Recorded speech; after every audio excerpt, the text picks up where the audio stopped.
Olá, boa tarde a todas e todos. Eu sou Silvia Souza e nesse encontro eu represento a Rede dos Saberes, que é um espaço de diálogo e troca de conhecimento vinculado à Rede Nacional de Mobilização Social, que todas e todos conhecem como COEP. Eu tenho a honrosa missão de mediar este momento inspirador, onde vamos conversar sobre o protagonismo das juventudes nestes tempos de enormes desafios enfrentados por cada uma e cada um de nós, por ocasião da pandemia pela doença Covid-19. Quando pensamos em construir esse encontro, não estava claro que ele seria realizado em um contexto tanto ou mais desafiador do que o que já vivemos com a chegada da doença no Brasil. Nesta semana, o Centro de Controle de Epidemias do Imperial College divulgou que a taxa de transmissão da Covid-19 voltou a crescer exponencialmente em nosso país. Ainda assim, diante de tantas reflexões e readaptações necessárias, há um lugar de inspiração. Porque, se por um lado diversos setores trabalham para enfraquecer o tecido social democrático, por outro, temos jovens conscientes como a Vitória, o Giovanni e a Gisele, nossas convidadas e nosso convidado para a primeira parte desse encontro, onde vão falar sobre as iniciativas que cada um desses jovens protagoniza em seu local de origem. Na segunda parte, teremos mais um convidado, o coordenador de políticas para a juventude em processos educacionais na Secretaria de Educação do Estado da Bahia, Josivaldo dos Anjos, se junta a nós com o objetivo de tecer comentários sobre as experiências que nos serão apresentadas e também participa conosco de uma roda de conversa. Bom, então, chegou a hora de chamarmos a nossa primeira convidada para nos falar sobre a sua participação na campanha Periferia Viva. A gente vai escutar a estudante de Geografia na Universidade Federal de Viçosa, em Minas Gerais, e militante do Movimento pela Soberania Popular na Mineração, Gisele Ferreira. Então, a Gisele entra na sala agora com a gente, e eu quero primeiro te agradecer muito pela disponibilidade de participar desse encontro com a gente, e fica à vontade, tá bom? Boa tarde a todos que estão sintonizados com a gente. É uma alegria muito grande para mim, Silvia, estar aqui, podendo contar um pouco dessa experiência. Uma experiência tão rica que a gente trouxe, né, aqui para a minha região. Eu sou filha de agricultores familiares agroecológicos, estava em Viçosa para poder estudar, e devido à pandemia retornei para a casa dos meus pais, que é uma roça no município de Miradouro.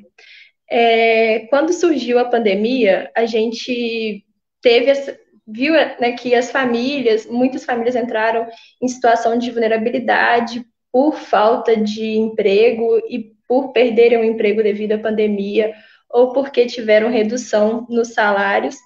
E nesse mesmo contexto que a pandemia avançava, estava surgindo no país, né, uma campanha chamada Campanha Periferia Viva, que acontece, né, a nível nacional, e nós do MAN, que é o movimento que eu milito, o Movimento pela Soberania Popular na Mineração, a gente puxou essa campanha aqui para a nossa região.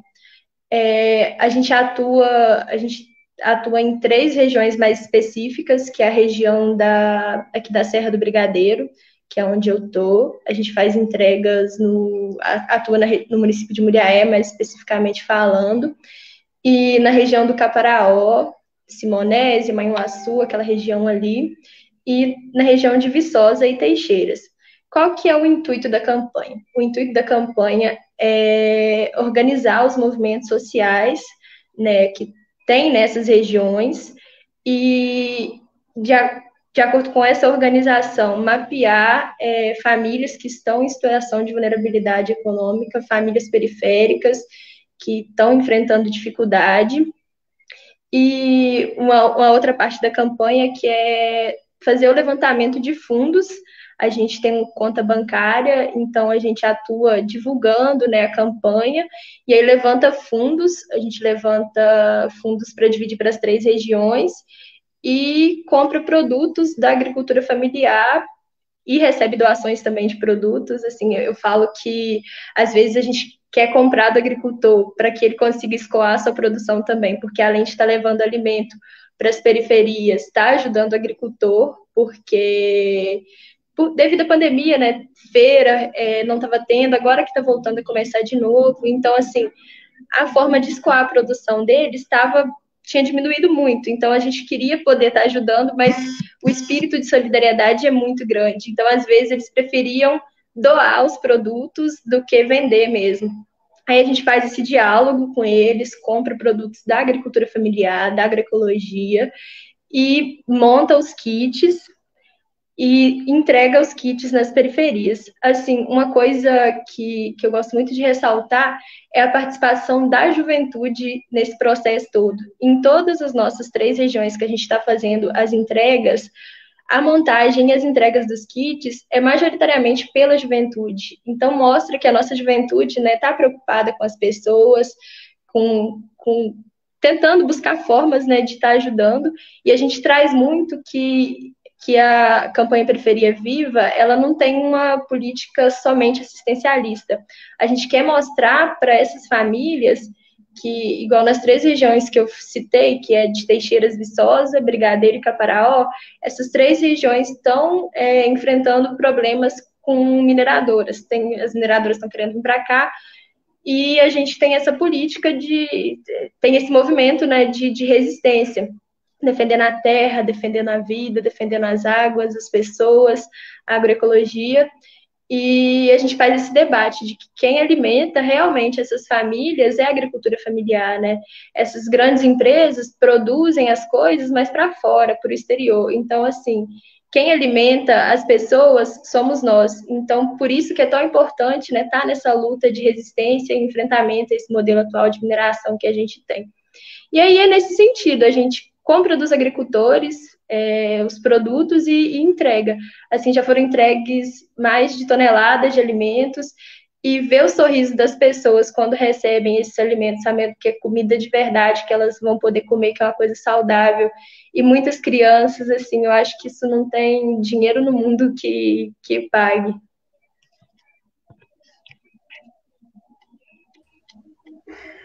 Oi, Gisele. Que maravilha escutar esse teu depoimento e abrir nossa conversa com uma riqueza tão importante, tão expressiva, e essa sua maneira de colocar justamente o que a gente precisa muito falar nesse momento, que é o protagonismo do jovem. Né? Então, te agradeço muito por essa apresentação inicial. Agora eu vou chamar o Giovanni, deixa eu trazer ele aqui para a tela. Já já a gente volta a conversar, tá, Gisele? Então, Giovanni, você já está aqui na tela com a gente, deixa eu só falar um pouco sobre você, que é o nosso próximo convidado. Então, Giovanni, no ano passado, foi o facilitador da equipe Fazer o Bem Sem Olhar a Quem, que venceu a Jornada nas Escolas, uma ação promovida pelo COEP, e que nessa campanha a equipe recebeu o prêmio Betinho no segmento Ensino Médio. Então, tudo isso aconteceu um pouco antes da pandemia. A equipe que eu mencionei agora há pouco faz parte da Escola Cidadã Integral Técnica Pastor João Pereira Gomes Filho, onde Giovanni, que é o nosso convidado, é professor de Química, né, e atualmente ministra aulas online, acho que já ele vai falar um pouco a respeito. E o Giovanni também é produtor cultural e jovem multiplicador da agroecologia no município de Cumaru, que fica na região semiárida de Pernambuco. Então, Giovanni, agora é com você, fica à vontade. Muito obrigada por estar aqui com a gente também. É um prazer, Silvia, estar aqui com você. Desde já agradeço o convite por estar nessa live maravilhosa com os nobres colegas aqui, para falar um pouquinho dessas experiências, né, de juventude, desse momento de pandemia. Né? E aí, como você bem falou, me apresentou, né, eu sou Giovanni, eu sou da comunidade Riacho Pedra, do município de Cumaru, Pernambuco. Desenvolvo um trabalho sociocultural desde 2004 e leciono desde 2018, né, em João Pessoa. Né, sou profissional de educação do Estado na Escola Cidadã Integral Técnica Pastor João Pereira Gomes Filho. Né, e aí eu sou professor de Química e sou professor também de Projeto de Vida. E aí falar um pouquinho dessa mudança toda que aconteceu, né, desse processo de ensino a partir da pandemia, da chegada da pandemia, né? Até então, eu tinha conhecimento da plataforma Zoom, né, até porque algumas atividades do COEP, inclusive da própria jornada Cidadania das Escolas, aconteciam algumas reuniões, né, dentro da própria plataforma, mas para ensino eu não tinha essa experiência. Né, e aí, quando chega a esse momento todo, para mim foi algo muito desafiador e angustiante ao mesmo tempo, né? Por você não dominar uma tecnologia, né? Por não saber como esse momento todo ia se comportar, né? E como ficariam os alunos nesse momento, né?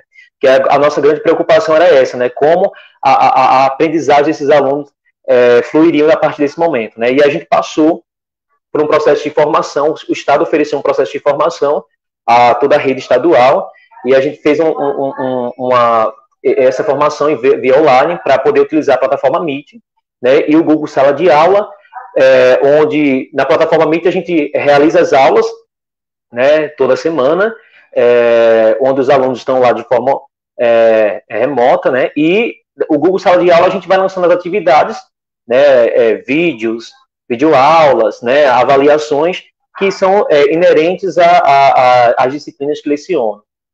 Então, no começo, para mim, foi muito difícil, por eu estar, né, eu não estava em João Pessoa, vim embora junto dos meus familiares, né, aqui em Pernambuco, Cumaru, Pernambuco, sou da zona rural, e aí tem toda essa questão de privacidade também, né, porque você se expõe também, você está na sua casa, e aí não é só você, né, não é só vocês, alunos que estão aí, então tem seus familiares em casa, tem os seus animais, os animais domésticos, né, como eu sou da zona rural, a gente tem vários animais, então tem toda essa questão também que influencia nesse processo de adaptação de ensino, né, e aí eu quero reforçar aqui, Silvia, a importância do trabalho que a nossa escola vem realizando, né, por entender o aluno como principal, né, como um protagonista disso tudo.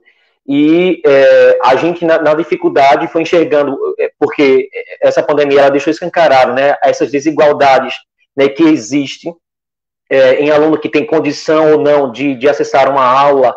E aí, a partir disso, fizemos um mapeamento de que os alunos tinham acesso à internet, ou que tinham computador, que tinham celular, que poderiam assistir às aulas, e os alunos que não tiveram acesso, a gente imprimia as atividades, mandava para a escola, a secretaria da escola imprimia, e aí entregava os responsáveis, né, desse aluno, e aqueles que não tinham contato de nenhum também foram avaliados, né, e estão sendo avaliados a partir de portfólios. Então, foi se pensando em estratégias de como atender todo esse público, né, que vinha apresentando diversas adversidades ou dificuldades a partir desse momento de ensino remoto. E a gente vai até 2021 para garantir toda essa questão. Já apareceu aí, fora isso, eu só queria enfatizar que enquanto produtor cultural, né, como eu estou aqui, atividades não pararam, né?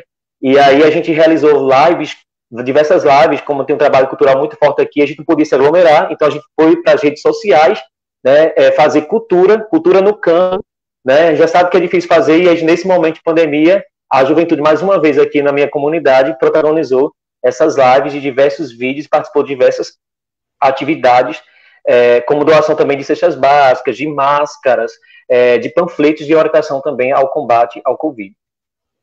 São muitas experiências, muitos caminhos, muitos percursos, né, Giovanni, que de fato geram muito interesse, e eu acho que daqui a pouco a gente pode retomar um pouco mais essa conversa na próxima parte da nossa atividade, tá bom? Então, também te agradecer por estar com a gente. Fica por aí mais um tempo, por favor. E agora eu vou chamar a nossa próxima convidada.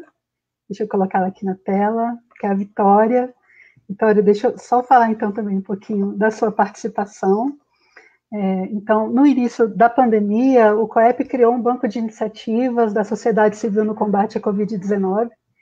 Esse banco tem hoje cerca de 700 experiências cadastradas, e uma dessas iniciativas foi elaborada por alunas e alunos, professoras e professores do Departamento de Ciência da Informação da Universidade Federal de Pernambuco.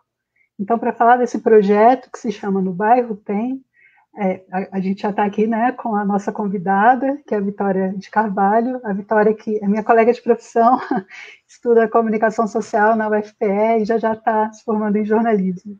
Então, Vitória, é com você, seja bem-vinda, fica à vontade, tá bom?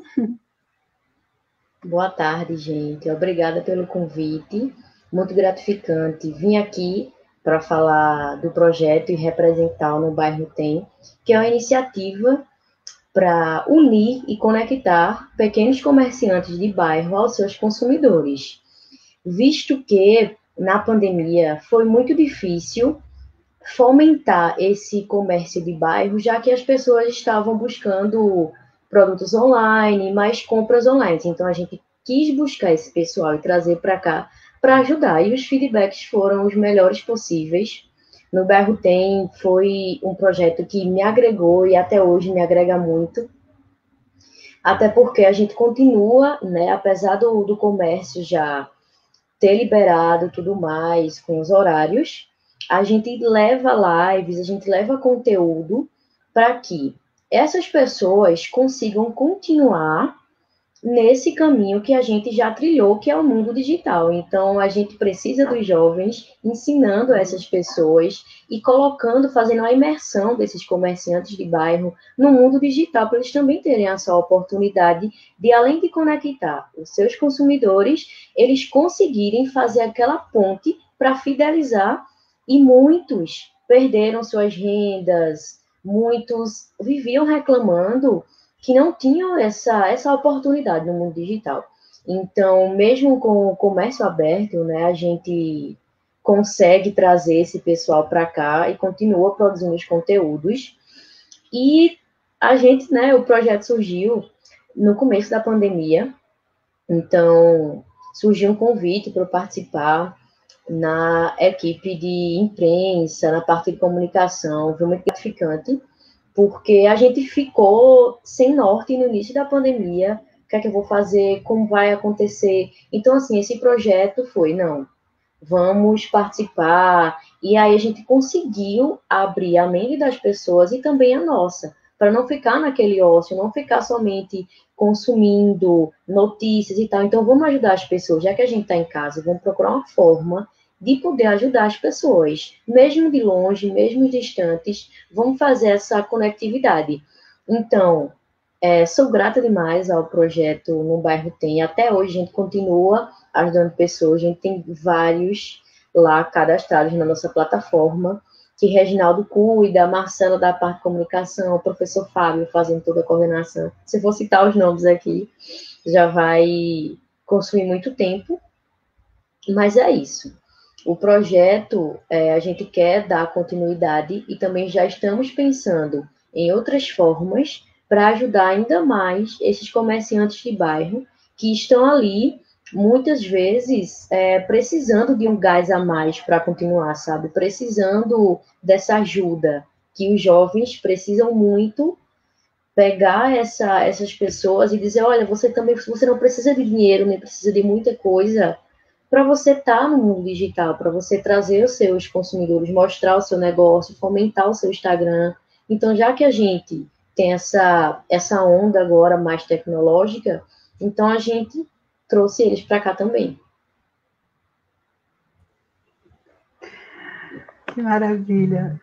Vitória, você sabe que eu estava te ouvindo aqui, me lembrando quando a gente foi fazendo a seleção das iniciativas para convidar. Eu comentei isso na nossa reunião lá no COEP, que uma das coisas que me chamou muito a atenção foi no bairro Tem, assim que foi cadastrado no banco de iniciativas, e atendia no começo só Recife. Mas aí quando a gente entrou para... E aí, enfim, a gente conversando na reunião, né, sobre como chamar, quais iniciativas chamar, eu falei, olha, eu me lembro de uma e tal.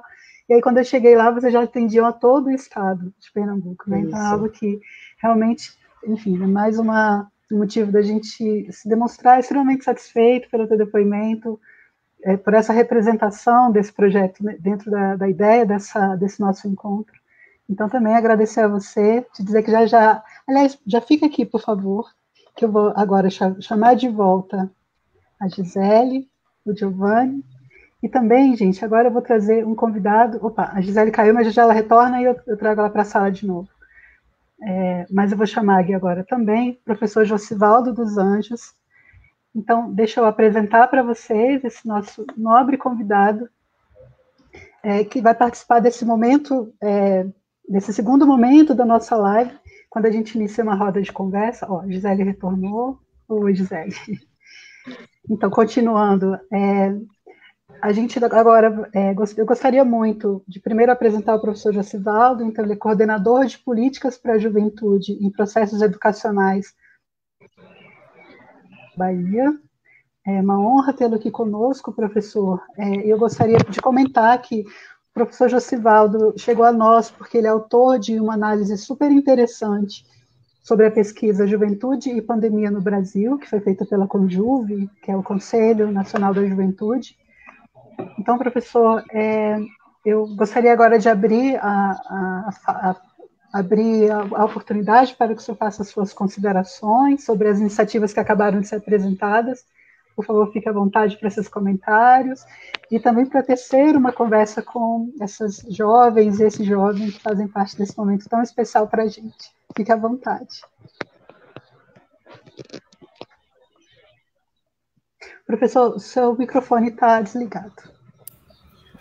Bom, é bom começar assim, porque já é mais um dos ensinamentos que a pandemia nos traz, que é a traição com o uso das redes tecnológicas, né, que ajuda a gente a se comunicar. Mas, de antemão, queria agradecer a você e ao COEP Nacional pelo convite. Um abraço generoso aqui nos nossos colegas aqui no nosso encontro, a Vitória Carvalho, Vitória que tem esse trabalho mais ligado à comunicação, o Giovanni, que está no campo da educação, e a Gisele com a juventude rural, que são temas importantíssimos para a gente compreender os espaços que a juventude atua no país, que a juventude não é algo monolítico, é um conjunto de pessoas que tem um conjunto de atividades plural que precisa de ser considerado dessa maneira, e dizer da importância desse debate que está acontecendo agora, que vocês têm trazido, mas também de que outros espaços também de diálogo com a juventude nacional ela possa acontecer, para que a gente possa perceber que, nesse momento da pandemia, na verdade, eu tenho uma professora que ela disse que a pandemia fez no Brasil, mas foi tirar o cascão de uma pereba que já existia, né? Que a juventude é um segmento social que ficou muito tempo, inclusive, sem ser escutado. E agora passou a ser mais escutado justamente porque passou por... É o setor, do ponto de vista etário, que passa por mais necessidade seja de acesso às políticas públicas, seja de vulnerabilidade no campo do trabalho, foi quem mais perdeu emprego, no campo da educação foi quem teve que ficar em casa, no campo de sofrer as violências foi quem mais sofreu violências, tanto simbólicas quanto letais, reais, e em todos os campos foi para onde as políticas públicas sempre apontavam, né? Para onde os gestores apontavam, para onde as famílias apontavam, para onde todo mundo teve que colocar a lupa para ter de ver esse segmento que o país precisa de ver de forma mais corajosa, por assim dizer.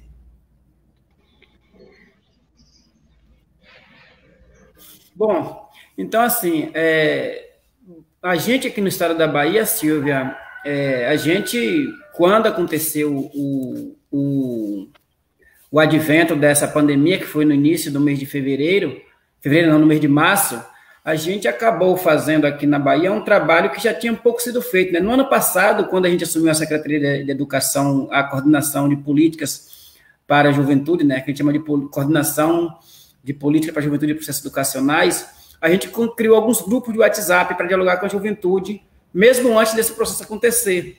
E aí, quando teve esse movimento da pandemia, a gente já tinha um grupo que era um pouco mobilizado, não era tão mobilizado quanto a pandemia acabou fazendo ser, né, na verdade. E aí, a esses grupos que nós criamos, a gente começou a dialogar muito com os estudantes, eram grupos somente para líderes de classe.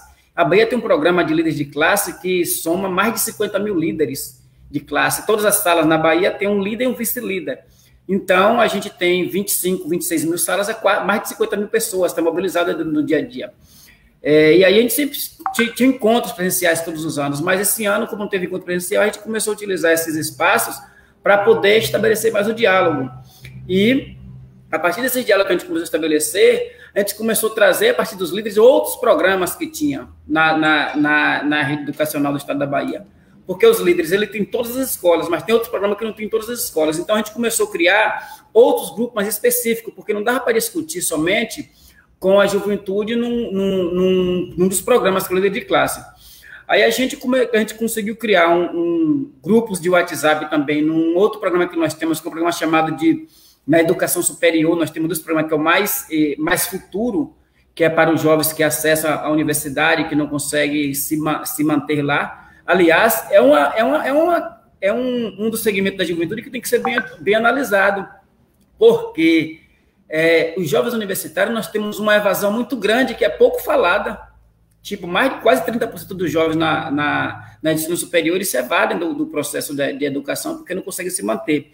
E aí a gente tem estabelecido algum diálogo com esse pessoal do ensino superior, tem esse programa Mais Futuro, e tem também o programa Partiu Estágio, que é quando ele passa do quinto semestre, que pode estagiar na secretaria. É um programa de permanência no ensino superior, que o Estado da Bahia tem. Começamos a estabelecer diálogo com eles, e foi bem proveitoso, porque acabou que a gente não tinha um diálogo muito profícuo com ele, muito próximo anteriormente, para poder entender, inclusive, como é que eles viam.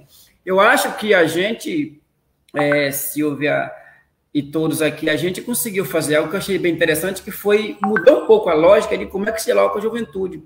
No início, você enfrentamos algumas resistências, porque qual era a resistência? As primeiras perguntas que chegaram até nós foi: bem, cara, mas vocês vão tratar de que tema com a juventude? Isso é interessante também, mas isso parte daquela ideia de que, quando você chama jovem para dialogar, tem que falar algo para a juventude, porque a juventude é aquela categoria que sabe-se pouco. Como ela sabe pouco, a gente tem que falar para eles o que é que tem que fazer. A gente disse: não, a gente vai chamar o pessoal para conversar sobre como é que eles estão. A pessoa: sim, Josivaldo, mas saber como estão, tem alguma solução a dar? É como se a escuta não fosse algo necessário para a gente constituir sujeitos.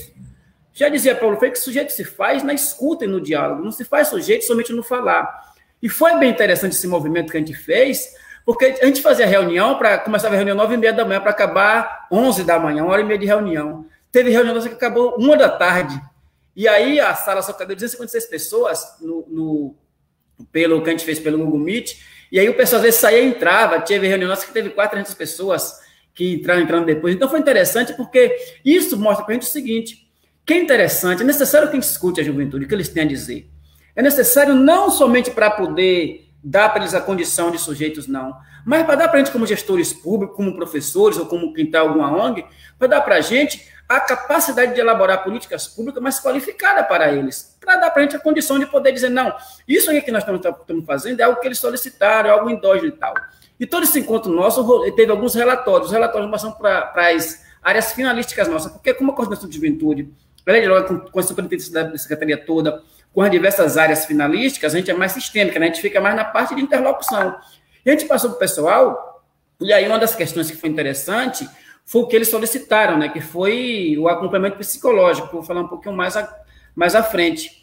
Como é que eles estão passando por esse processo na pandemia, ficar muito tempo parado, muito tempo sem fazer nada, e tiveram dificuldades, de crise de ansiedade, de depressão, e questões mais ligadas que chega ao ápice, que o ápice é suicídio, tentativa de suicídio.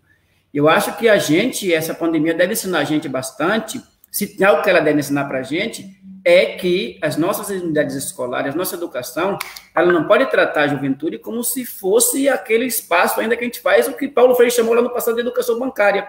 Que a gente tem um discurso importante, interessante de falar, que a gente tem escutado bastante, tem feito bastante, mas quando a gente passa para escutar de fato a juventude, os estudantes, a Bahia tem quase 1 milhão de estudantes ao todo. A gente escutou tanto da rede estadual quanto da rede privada. Parte importante da rede privada participaram, gente que não está mais na escola participaram. A gente viu que a queixa, inclusive tem uma questão que eles colocam de queixa, que ultrapassa as classes sociais, ultrapassa a cor de pele e tal, que é a questão do estabelecimento do diálogo. Esse movimento nosso de poder escutá-los do ponto de vista de compreender o que eles têm a colocar.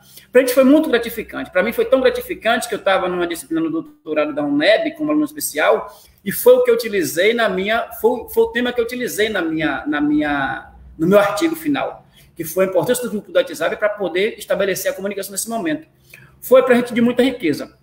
E assim, a gente também tem outros programas que ajudou a gente bastante, por exemplo, e o governo da Bahia fez algo que eu achei muito interessante, que foi a manutenção dos programas para a juventude. A Bahia tem um arcabouço de programas que é bem interessante para a juventude. Nós temos o primeiro emprego para o pessoal que faz educação tecnológica, todos tiveram mantido seus salários durante a pandemia. Nós temos programa de permanência estudantil na educação básica, que é um programa chamado de Mais Estudo. Os estudantes que têm média a partir de 8 na Bahia, eles recebem uma bolsa de R$200 para poder ensinar os seus colegas, dialogar com seus colegas acerca de temas que eles sabem menos, na área de português e matemática. E esse programa tem uma riqueza muito grande, que eu sempre digo, que é o seguinte: os meninos, eles falando para a gente nas reuniões que eles aprendem muito mais, aprendem bastante com seus colegas que sabem um pouco mais. E a gente dá para ver que é uma questão do diálogo intergeracional, que é interessante, mas também diálogo intrageracional. Porque dá mais confiança para a gente quando conversa com os nossos pares. Tipo assim, numa sala de aula com 40 meninos ou meninas, eles acabam tendo um pouco de vergonha de perguntar.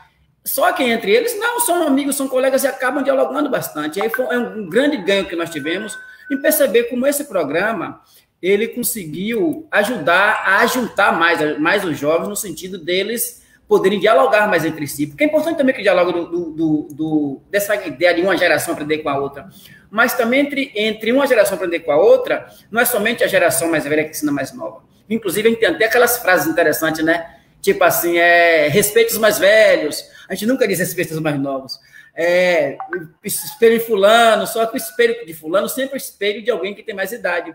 E isso acaba fazendo com que muitos desses meninos e meninas não veem nesses espaços nossos, que a gente chama de dialógico, um espaço de diálogo de fato. Então, e aí esses debates com os estudantes dos programas trouxe para a gente outra temática. Quando a gente começou a escutá-los, aí começaram a colocar, professor, a gente aqui tem uma questão racial que não se trata. A gente fez um debate somente para discutir questão racial.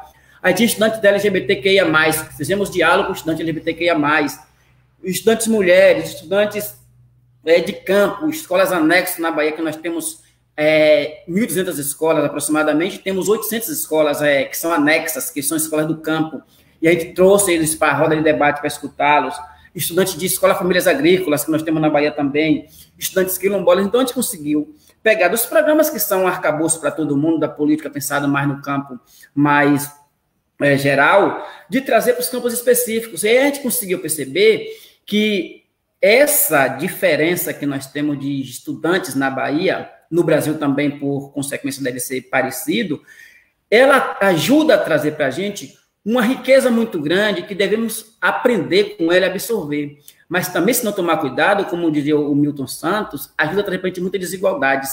Porque um problema que o Brasil tem é que as diferenças, elas geram desigualdades. E essas desigualdades, nós temos que ter a coragem, como gestores de políticas públicas, de tratá-las à medida de que ela apresenta para a sociedade.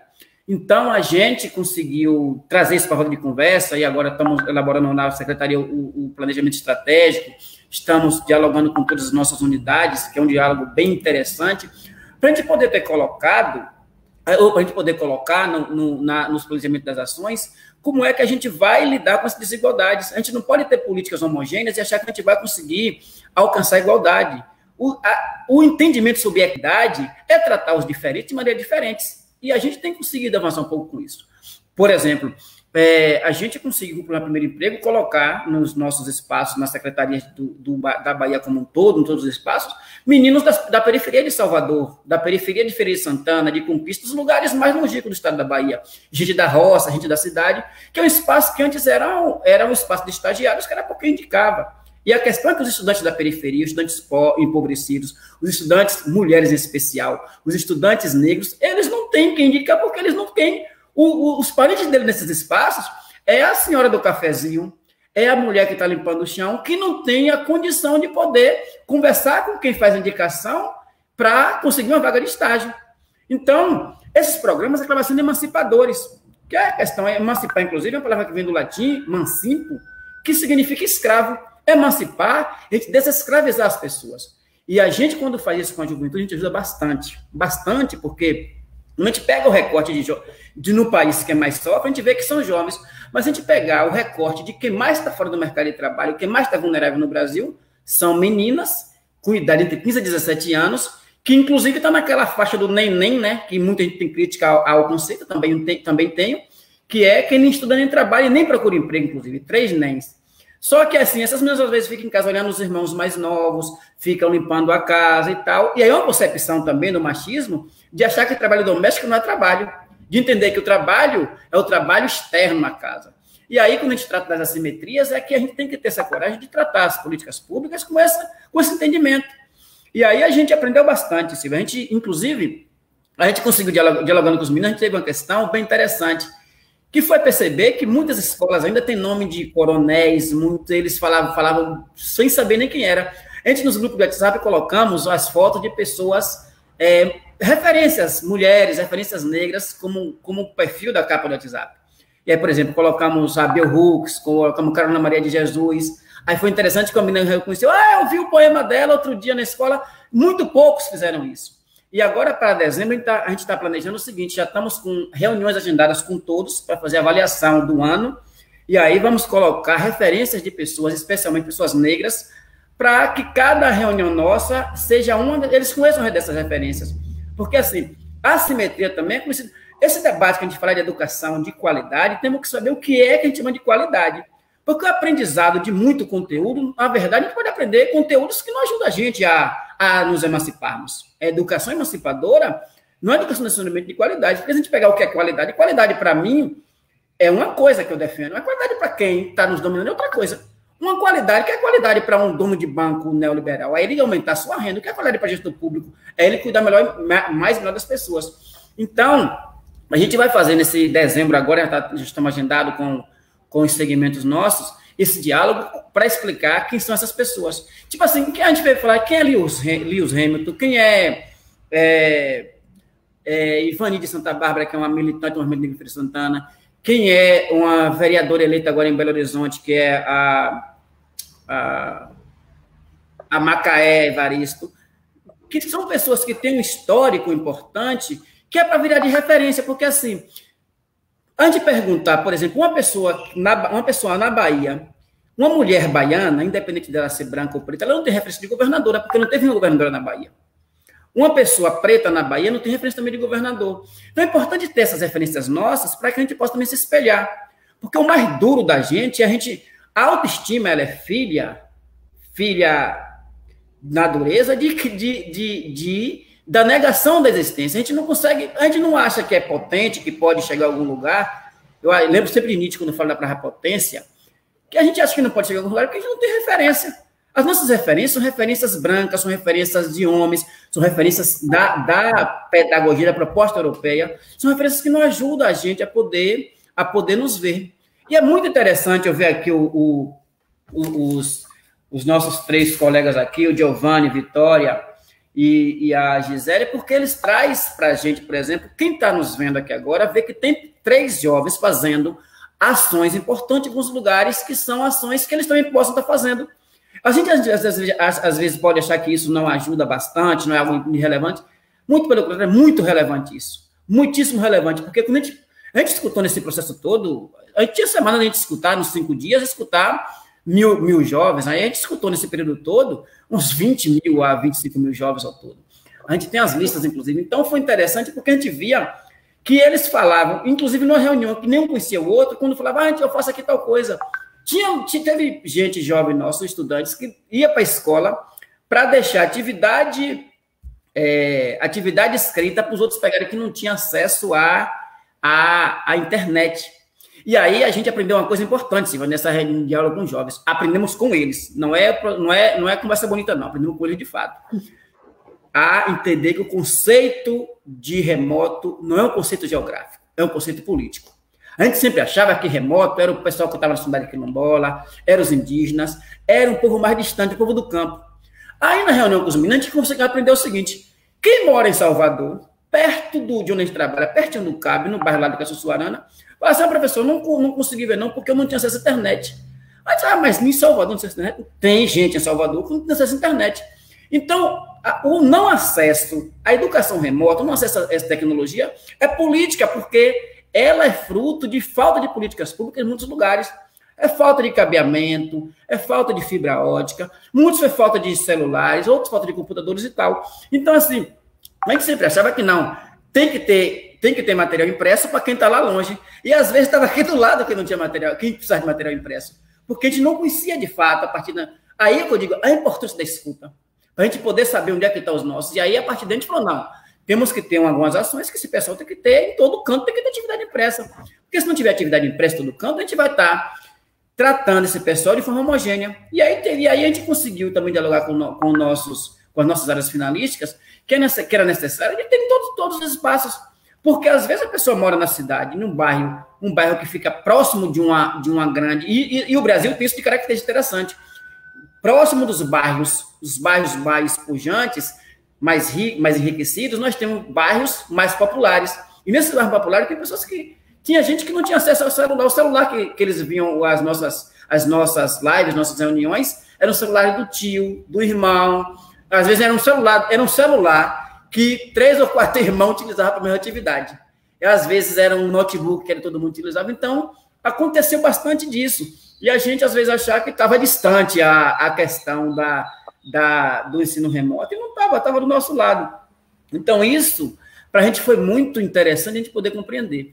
Eu acho que se a gente tem uma coisa para dizer para todo o Brasil, aí teve aquela questão da pesquisa que a gente conseguiu fazer aquele estudo, que foi muito grato para a gente também, porque assim, se tem uma coisa que aquela pesquisa mostrou para a gente, que a gente deve fazer para a gente poder alcançar a nossa juventude no Brasil, que dá quase 50 milhões de pessoas, quase 25, 26% hoje no Brasil, é a escuta. A gente não consegue fazer política pública sem escutar.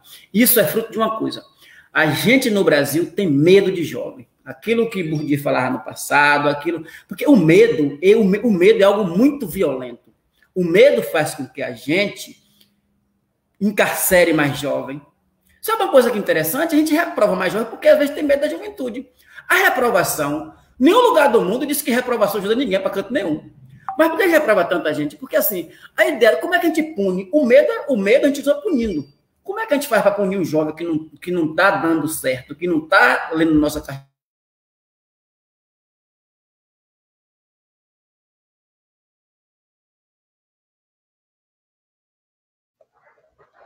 Opa, pessoal, acho que vocês me escutam?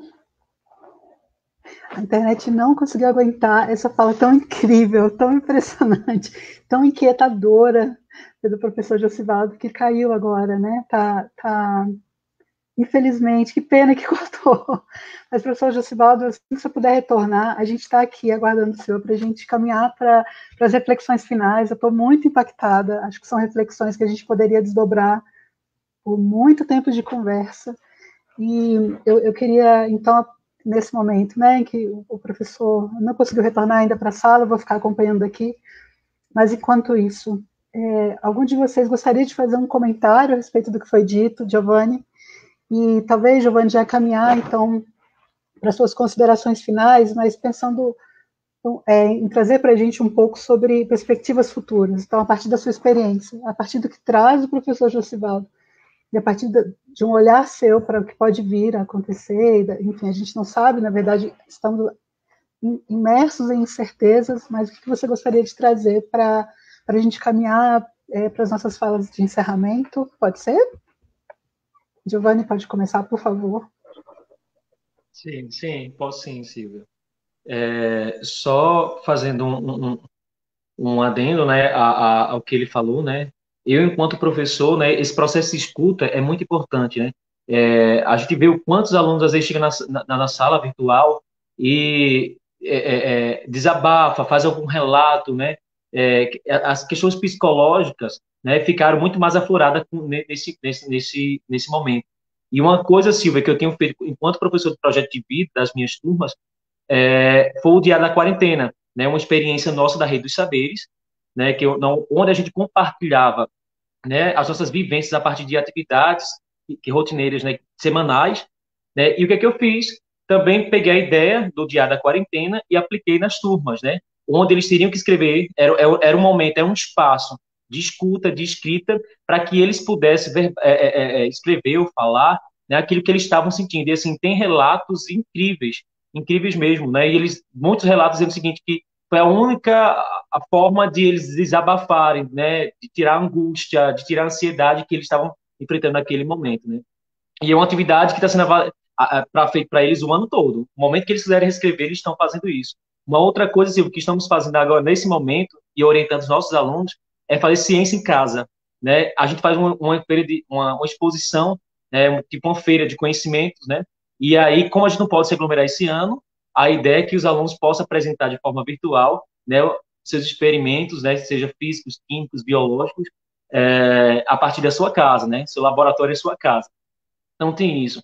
Então, Silvia, eu penso o seguinte, né, enquanto professor, enquanto produtor cultural, né, que a gente precisa, eu acho que essa ferramenta que a gente está aqui é uma ferramenta que veio e acho que talvez e vai ficar, né, pelo fato de que a incerteza desse momento, né? Então, eu acho que o apropriamento dessas tecnologias e a universalização dela, como o professor bem falava antes, né? Porque essas desigualdades, essa pandemia, ela veio mesmo para deixar de forma escancarada essas desigualdades, né? Que são desigualdades políticas, como ele fala, né? Então, eu acho que a partir de agora é preciso repensar muito a educação a partir desse contexto de acesso à internet, né? De acesso a equipamentos digitais que possam fazer com que os alunos tenham acesso a isso, né?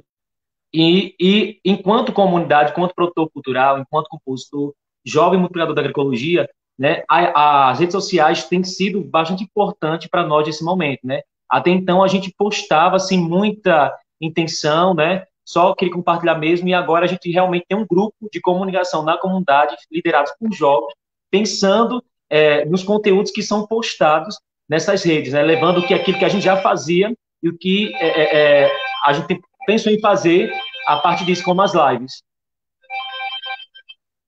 É isso, Silvia.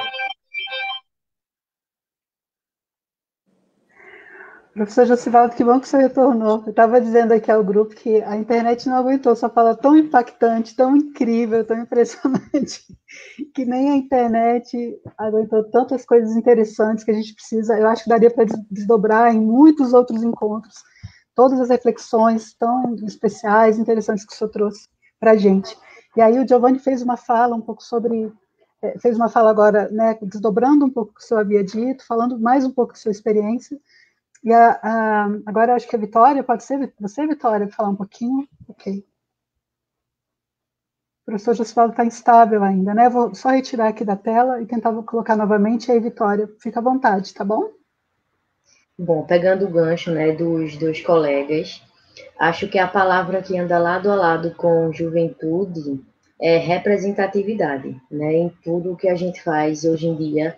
Inclusive, tem uma professora minha que ela é muito jovem, vou até citar esse exemplo, porque eu participo de outro projeto e a gente usou de depoimento essa fala dela.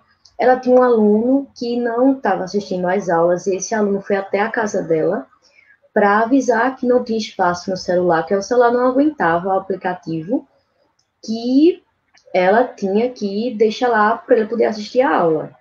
E aí ela tinha o tablet lá e deu o tablet a ele para ele poder assistir as aulas, sabe? Isso mexeu muito comigo, porque participando de um projeto aqui, outro ali, a gente consegue enxergar além da nossa bolha, consegue enxergar outras realidades, que a gente nem pensa que existe, mas está logo ali, está logo na cidade vizinha, está logo do outro lado.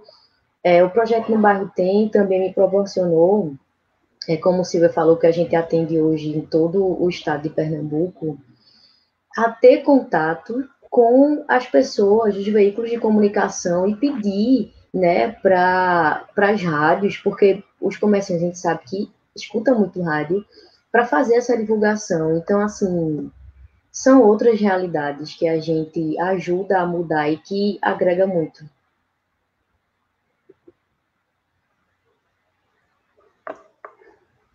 Maravilha, Vitória. Gisele, faz umas considerações também agora, por favor, entre na conversa, que está muito boa.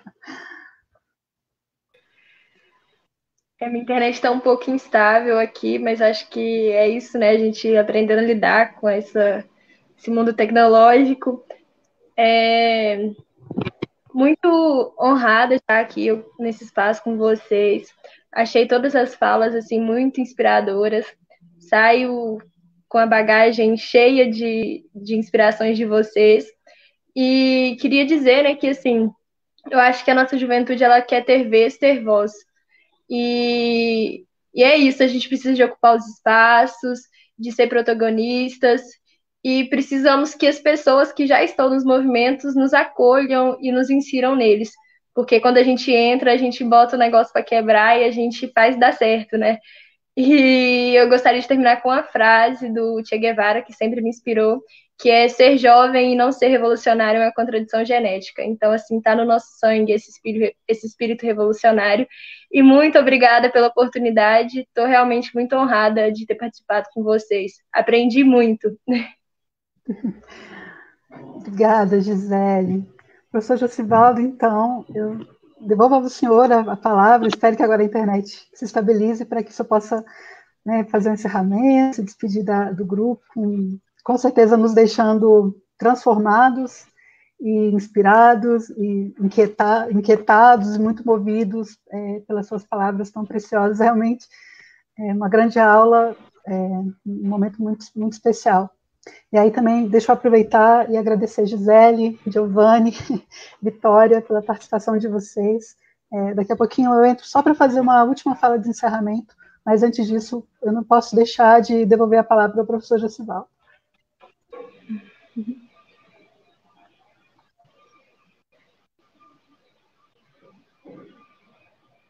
Seu microfone, professor, por favor.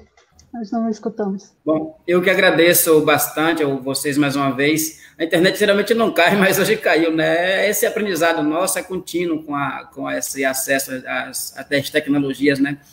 E assim, bom, para concluir, gente, eu queria dizer o seguinte, que a gente precisa de seguir nessa labuta, né? Aproveitar esse aprendizado da pandemia. A gente não pode achar que o ano é perdido. A gente que nasce empobrecido tem que aprender com tudo, ou ganha ou aprende. Porque se a gente for analisar pela linha da perda, a gente já tem muita coisa no dia a dia que as pessoas dizem que a gente tem que aprender a perder, a dialogar e tal. E aí, por exemplo, quando a gente fala que temos que dar um jeito, a juventude dá o tempo todo, tem que dar um jeito para poder estudar. Tem gente que não pode pegar um ônibus na cidade, tem gente que na roça não consegue, tem que andar 2, 3, 4 quilômetros ainda para estudar, tem gente que não tem livro, gente que não tem celular, gente que não falta muita coisa. Então, que isso tudo que a gente tem de falta, necessidade, seja feito de grande aprendizado. Eu acho que para a juventude como um todo e para nós como gestores de políticas públicas, mais ainda, nós que estamos em ONGs, em sindicatos, associações, que a questão da juventude não é uma questão de falta de políticas públicas somente, é uma parca compreensão do que é ser jovem no Brasil. Quando a gente compreender que esse jovem no Brasil, quando a gente compreender que o jovem no Brasil tem que ter espaço, tem que ter condições de fala, condições de dialogar, a gente consegue melhorar bastante as nossas políticas públicas. E tiraremos do lugar da juventude, do seu lugar do encarceramento, as pessoas de seu lugar que vão para os cemitérios antes, as pessoas que estão no lugar do medo de uso de drogas, não sei o que e tal. Não é isso. Inclusive, tem uma fala que eu acho triste, quando fala assim, não, vamos fazer o quadro esportivo para tirar o jovem da droga, como se quadra não fosse um direito que a juventude tem. Isso, ter direito a lazer, a esporte, a cultura, são direitos, não é uma política reativa, deve ser uma política propositiva. Então, que a gente tenha mais coragem com os nossos jovens e que a gente compreenda também uma coisa, Silvia, para encerrar aqui, a questão da nossa dificuldade de fomentar política de educação remota no Brasil não é falta somente de tecnologia, não. Nossos professores não foram capacitados para isso. Nossa educação tem muita dificuldade. Se você der para todo mundo celulares, tablet e tal, nós temos professores que não querem conta com o celular. Então, a gente não é somente isso. É um imbricado de muitas coisas que temos que ter a coragem para resolver. Então, que a gente consiga melhorar bastante a cada dia, que a gente consiga fazer desse país um país que onde cabe a juventude nossa, em todas as juventudes, em todos os espaços, especialmente espaços de poder. Não podemos dialogar a juventude sem poder. Como dizer o que Bourdieu diz, que juventude não pode ser apenas uma palavra. Juventude tem que ser um espaço de vida e de vivências. Então, mais uma vez, muitíssimo obrigado. Estamos sempre à disposição para poder dialogar com as pessoas e poder aprender bastante. Quem não tem porosidade para aprender, não tem jamais porosidade para ensinar. Então, é um espaço dialógico. A gente aprende quando ensina e ensina quando aprende. E é assim que nós temos feito e temos aprendido bastante também no dia a dia. Abraço a cada um e, mais uma vez, desculpa aí pela internet, que não é nosso, mas a gente acaba assumindo a culpa do que não é nosso nesses tempos. Abração a cada um. E parabéns, Vitória, Giovanni e Gisele, que vocês sejam exemplos e inspiração para demais e muitos jovens que nós temos nesse país nosso, precisando de inspirações como vocês. E parabéns, Coep. Gente, muito obrigada, professor Josivaldo. Primeiro que não há que desculpar, a internet realmente é algo que pode nos surpreender, inclusive a minha, fiquei torcendo muito para que o sinal de casa funcionasse certinho, e está tudo bem, graças a Deus, deu tudo certo.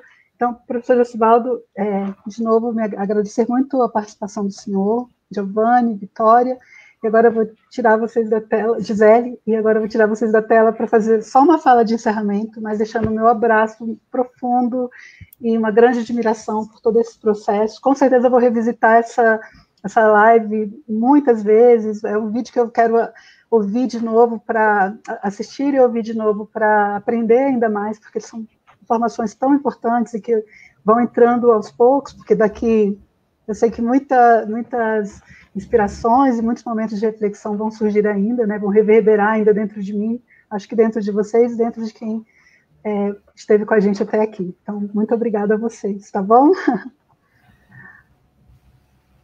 Respirar fundo agora, porque eu estou impactada, emocionada, extremamente feliz.